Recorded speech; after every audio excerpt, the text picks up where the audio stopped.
Uthman bin Affan, seorang yang luar biasa.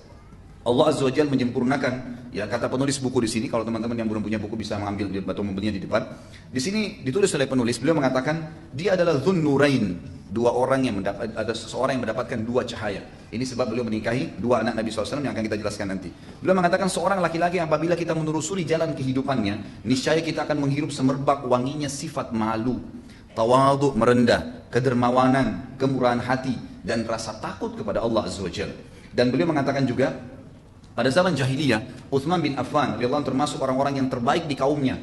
Sangat baik akhlaknya, dihormatin, hartawan, tawadhu, pemalu, dan kata-katanya selalu santun, sehingga kaumnya sangat menyintai dan menghormatinya. Dia juga di zaman jahiliyah, subhanallah, tidak pernah sujud ya kepada berhala sama sekali, dan tidak pernah melakukan perbuatan keji dan menzalimi orang lain. Dan sekian banyak kisah-kisah atau riwayat yang berhubungan dengan masalah kelebihan Uthman bin Affan yang akan kita lebih paparkan di kedepannya nanti insyaallah. Uthman bin Affan adalah seorang sahabat yang lahir 6 tahun setelah kejadian Ashabul Fil. Ashabul Fil, Nabi SAW lahir pada saat tahun Fil, tahun gajah itu, ya, surah Fil. Uthman bin Affan lahir 6 tahun setelah itu, berarti perbedaan umurnya dengan Nabi SAW adalah 6 tahun. Beliau bernama Uthman bin Affan bin Abil As bin Umayyah bin Abdus Syams.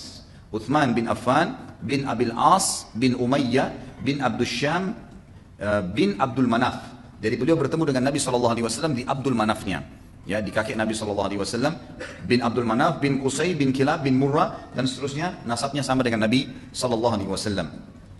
Beliau memiliki kunyah, julukan yang biasa dipanggil, dan ini sunnah ya.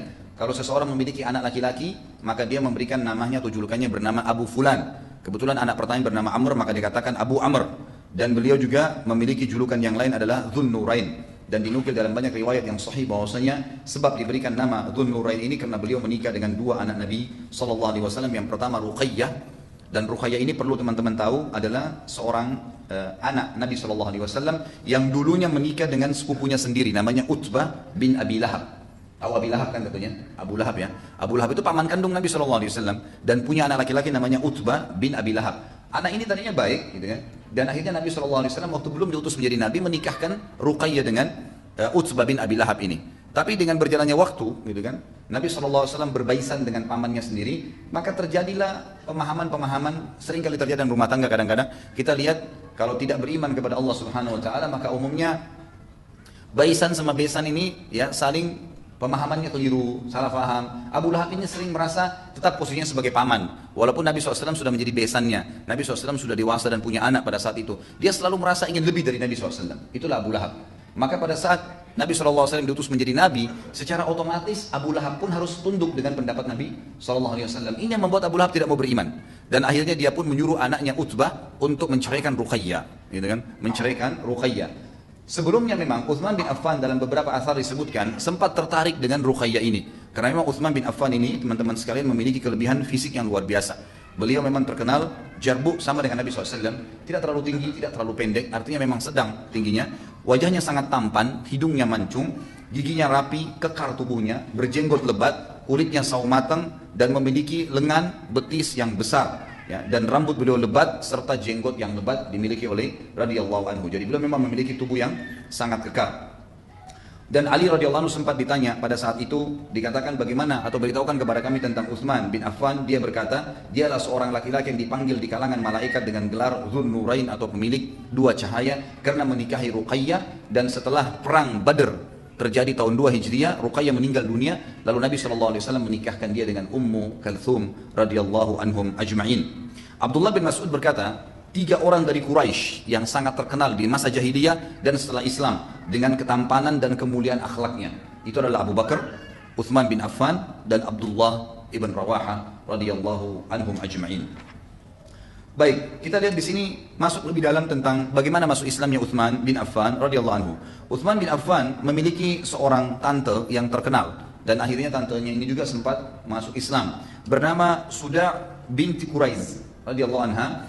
Beliau sempat melihat waktu Uthman bin Affan ya, mendengar bahwasanya Ruqayyah menikah dengan Utbah, sementara Uthman bin Affan memang tadinya kepengen ini melamar Ruqayyah, tapi sudah kedahuluan dengan sepupunya Ruqayyah sendiri. Akhirnya beliau sempat menyampaikan masalah tersebut kepada bibinya Suda binti Quraiz ya. Kemudian Sudal mengatakan ada berita gembira yang lebih baik daripada itu. Ya, kalau Ruqayyah sudah menikah dengan Utbah, ya sudah, ada berita gembira yang lebih baik daripada itu. Ayahnya Ruqayyah, Muhammad SAW, diutus menjadi nabi, dan dia akan mengeluarkan manusia dari kezaliman, dari kegelapan, dari menyembah berhala. Maka berimanlah kepadanya, maka kau akan mendapatkan kemuliaan dunia dan akhirat. Lalu Utsman bin Affan berkata, aku pergi sambil merenungi ucapan bibiku.